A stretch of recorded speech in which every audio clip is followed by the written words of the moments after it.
भारतवर्ष में एक ऐसा स्थान है जहाँ पे कोर्ट कचहरी जाए बिना ही न्याय मिल जाता है और एक ऐसा स्थान जिसके रहस्यों ने नासा को भी चौंकाया हुआ है और ये प्रमाणित किया है कि यहाँ पे एक स्ट्रॉन्ग मैग्नेटिक फोर्स है जो शरीर और मन को अपनी ओर खींच लेती है। तो कौन सी जगह है ये? चलिए चल के देखते हैं आगे। बने रहिए मेरे चैनल पे, बने रहिए मेरे वीडियो पे। चैनल पे अगर नए हैं तो प्लीज लाइक शेयर सब्सक्राइब कर दीजिए और वीडियो पे अंत तक बने रहिए।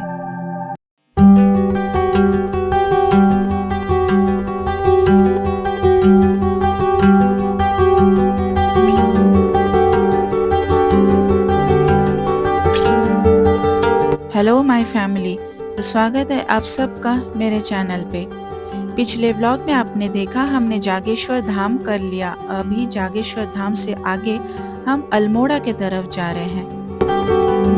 अल्मोड़ा में हम आज करेंगे कुछ खास जगहों को एक्सप्लोर।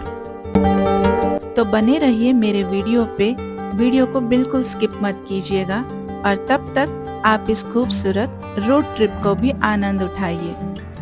अल्मोड़ा आना काफी सरल है क्योंकि अल्मोड़ा से 80 किलोमीटर दूर उसके नजदीकी रेलवे स्टेशन है काठगोदाम। आप काठगोदाम रेलवे स्टेशन से प्राइवेट टैक्सी, शेयरिंग कैब या फिर बस में भी आ सकते हैं। और अल्मोड़ा शहर बाकी सब जगहों में जो भी हमने कवर किया, जैसे जागेश्वर धाम, पाताल भुवनेश्वर, मुंशियारी, चकोड़ी, इन सब जगहों से वेल कनेक्टेड है। आप अल्मोड़ा से सारे जगहों के लिए आपको बसेस या कैब्स मिल जाती हैं।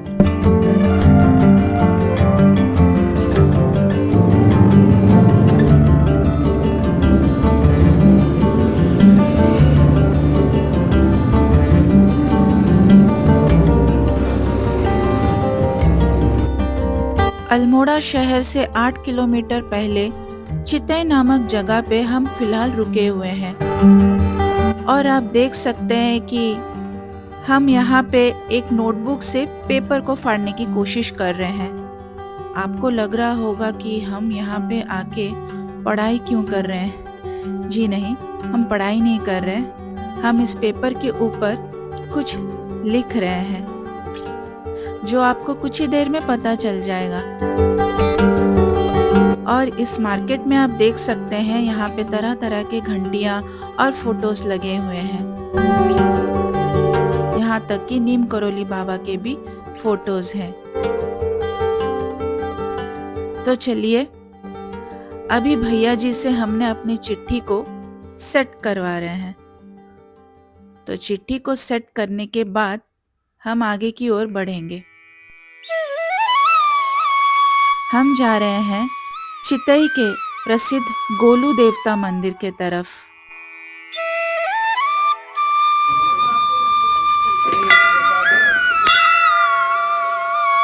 देख सकते हैं यहाँ पे कितने सारे घंटियां बंधी हुई हैं और घंटियां ही नहीं बल्कि कितने सारे कागज भी बंधे हुए हैं। जैसे जैसे हम मंदिर के निकट के तरफ जा रहे हैं वैसे वैसे घंटियों की तादाद और कागजों की तादाद बढ़ती ही जा रही है। आखिर ये कौन सा मंदिर है जहाँ पे इतने सारे कागज बंधे हुए हैं? हम बात कर रहे हैं चितई के गोलू देवता मंदिर के बारे में, जहाँ पे दूर दूर से लोग न्याय मांगने के लिए आते हैं। कहा जाता है कि जब कोर्ट कचहरी में कोई समस्या सुलझती नहीं है तो लोग गोलू देवता के यहाँ अपनी फरियाद लेके आते हैं। वीडियो के शुरुआत में देखा कि हम कागज में कुछ लिख रहे थे, अभी हम वही कागज को यहाँ पे बांधने जा रहे हैं। आप देख सकते हैं यहाँ पे कुछ स्टैम्प पेपर्स भी आपको नजर आ रही होगी।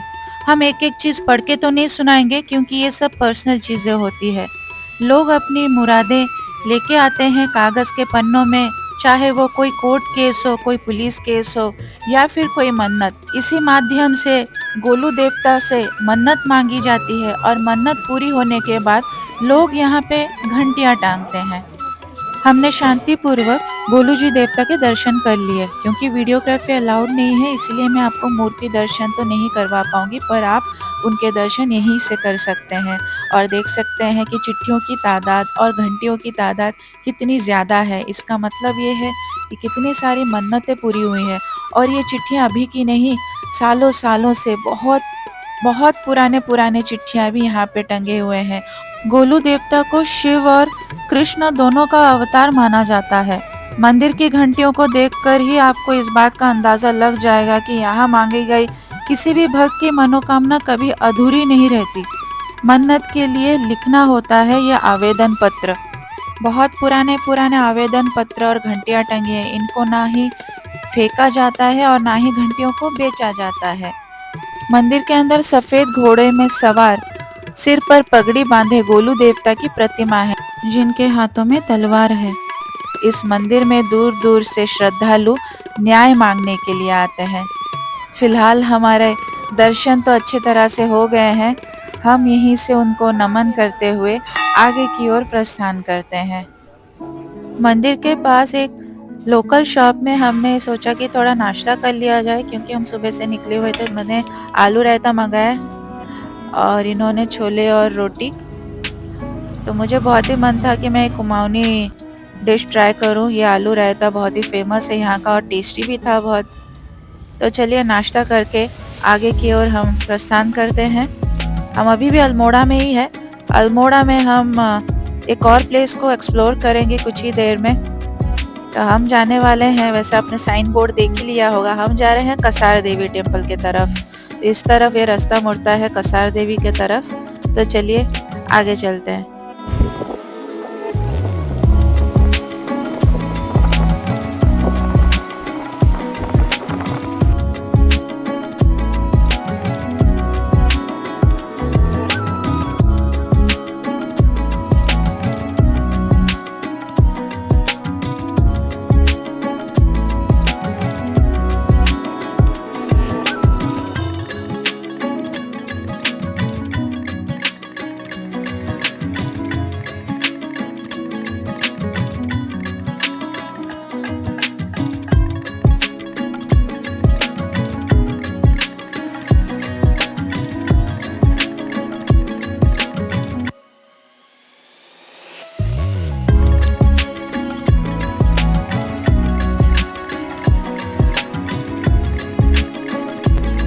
तो हम पहुंच चुके हैं कसार देवी। ये कसार देवी का क्षेत्र है। अल्मोड़ा से कसार देवी लगभग 8 किलोमीटर दूरी पर है और हम निकले थे चितई गोलू देवता से। चितई गोलू देवता से भी सेम 8 किलोमीटर ही है। हमें यहाँ से एक छोटा सा ट्रैक करके ऊपर की तरफ जाना है, जहाँ पे कसार देवी मंदिर है। देवभूमि उत्तराखंड वैसे तो पर्यटकों के बीच काफी प्रसिद्ध है, लेकिन यहाँ की कसार देवी का मंदिर वैज्ञानिकों और इतिहासकारों के बीच खासा लोकप्रिय है। इस मंदिर का एक ऐसा रहस्य है जो इसे दुनिया भर के लोगों को अपनी ओर आकर्षित करता है। चलिए आगे हम विस्तार से इसको समझने की कोशिश करते हैं।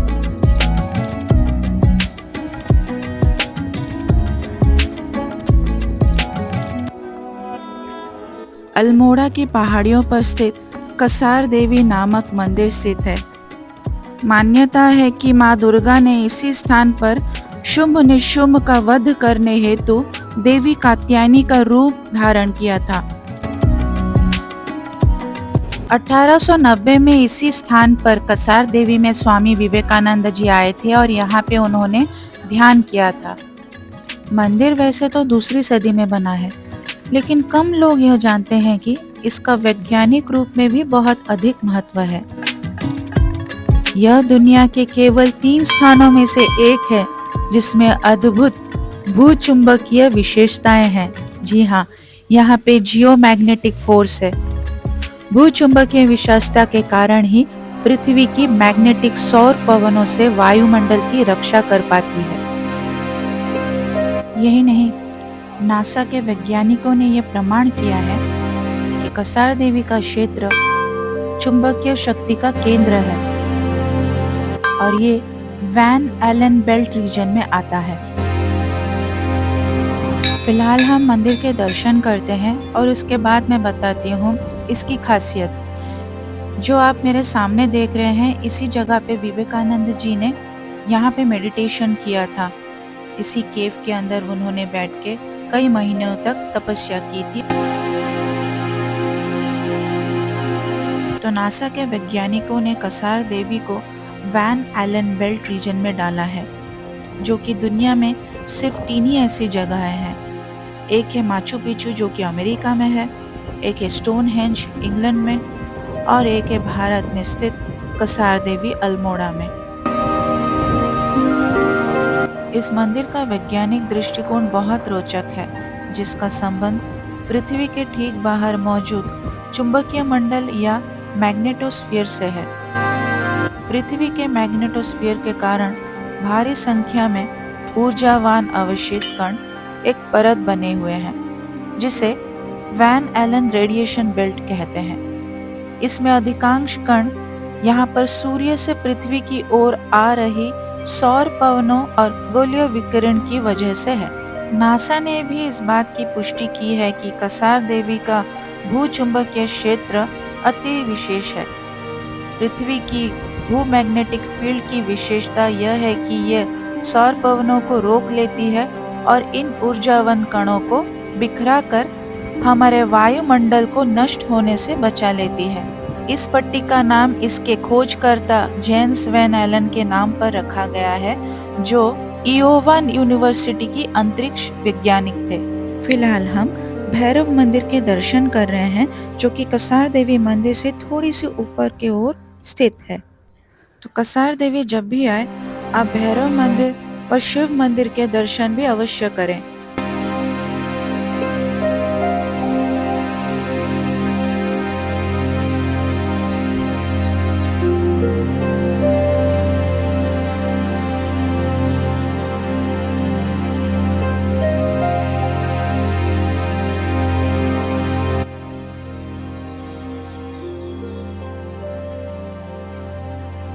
हमें यहाँ पे आके एक अलग ही प्रकार की ऊर्जा का अनुभव हो रहा था, क्योंकि ये क्षेत्र ध्यान केंद्रित करने में मदद करता है। यहाँ पे जो भी आता है वो तुरंत ही मेडिटेशन व ध्यान की अवस्था में चले जाता है, क्योंकि यहाँ की एनर्जीज और वाइब्स काफ़ी हाई है, जो मैं शब्दों में बयान तो नहीं कर सकती, पर आप यहाँ पे आएंगे तो वो आप ज़रूर महसूस करेंगे।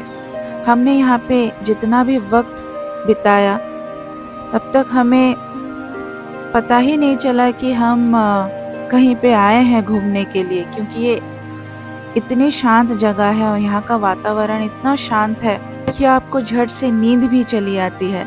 यहाँ तक कि मुझे तो वीडियो लेने को भी मन नहीं कर रहा था, क्योंकि मेरी आंखें बंद हो जा रही थी यहाँ पे आके। तो हम अभी एक और छोटे से मंदिर के दर्शन कर रहे हैं। यहाँ पे भैरव मंदिर के नीचे थोड़ा सा और एक शिव मंदिर है, वहाँ पे जाके भी दर्शन करते हैं। और देखिए, यहाँ से हिमालय की श्रृंखलाएं भी बहुत स्पष्ट नज़र आती है, पर धुंध के वजह से उतनी स्पष्ट नहीं थी। फिलहाल हमने यहाँ पे शिव मंदिर के भी दर्शन किए और देखिए ये नज़ारे। मैंने आज तक बहुत सारी जगहें गए हैं हम लोग, पर इतनी शांति वाली जगह मैंने कभी भी महसूस नहीं की। जितना कसार देवी में हमें शांत वातावरण मिल रहा था, उतना कहीं और हमें तो ये फील ही नहीं हुआ। ये बात नहीं है कि क्योंकि ये वैज्ञानिकों ने कहा है, बट ये जब आप कसार देवी में आएंगे तभी आप महसूस कर सकते हैं उस एनर्जी को, उस शक्ति को।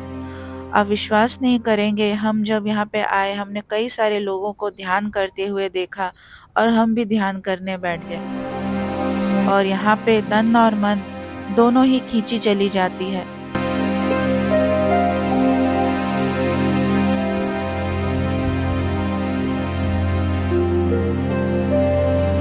समंदर के जैसा आवाज़ आ रहा है, ऐसा लग रहा है हम समंदर के पास खड़े हैं, पर ये पहाड़ है, ये चीड़ के पेड़ों से आवाज़ आ रही है हवा की, समंदर के जैसे लग रहा है।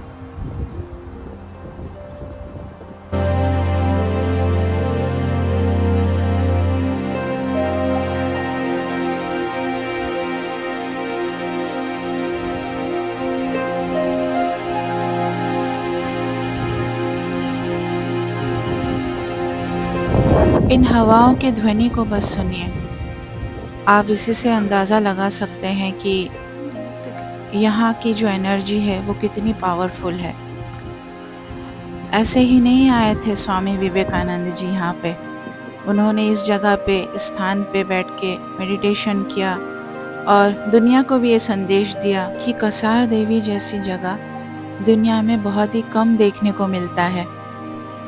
सच कहूँ तो मुझे यहाँ से जाने को बिल्कुल भी मन नहीं कर रहा है। ऐसा लग रहा है कि बस वक्त यहीं पे ठहर जाए या मैं यहाँ पे ठहर जाऊँ। पर क्या करें, यहाँ से जाना तो पड़ेगा ही। तो हम कसार देवी से अभी आगे की ओर बढ़ते हैं। मन को बहुत ही शांति महसूस हो रही है, बहुत ही तसल्ली मिली यहाँ पे आके। विश्वास नहीं करेंगे, शायद शब्दों में मैं बयान नहीं कर पा रही हूँ। जब आप आएंगे वो चीज़ को आप ज़रूर फील कर पाएंगे जो मैंने यहाँ पे फील की।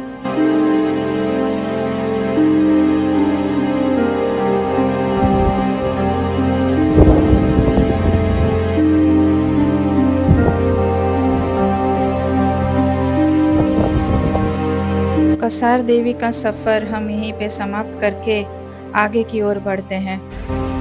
बीच रास्ते में हमें यहाँ पे खूबसूरत अल्मोड़ा शहर भी नज़र आ रहा है। काफ़ी खूबसूरत लग रहा है यहाँ से।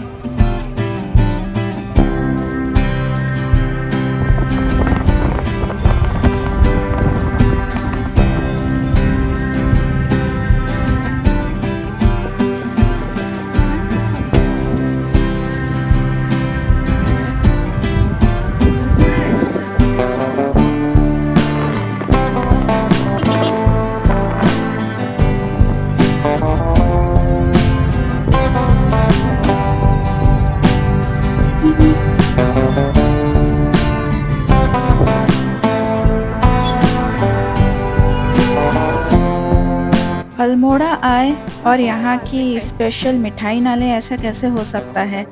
हमने सोचा यहाँ से एक मिठाई का पैकेट लिया जाए। यहाँ पे बाल मिठाई बहुत ही फेमस है अल्मोड़ा में, तो हमने एक शॉप में रुका और यहाँ से कुछ मिठाई पैक करवा ली। तो रास्ते में चलते चलते हमने देखा ये मंदिर, हनुमानगढ़ी का मंदिर है ये अल्मोड़ा में, तो सोचा कि यहाँ पे भी हम दर्शन कर लेते हैं।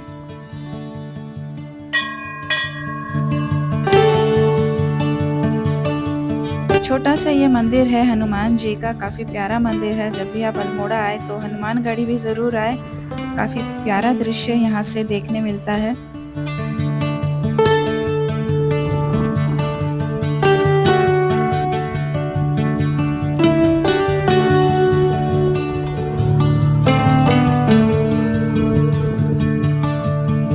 हमें यहाँ पे साक्षात हनुमान जी के दर्शन भी मिल रहे हैं, देखिए।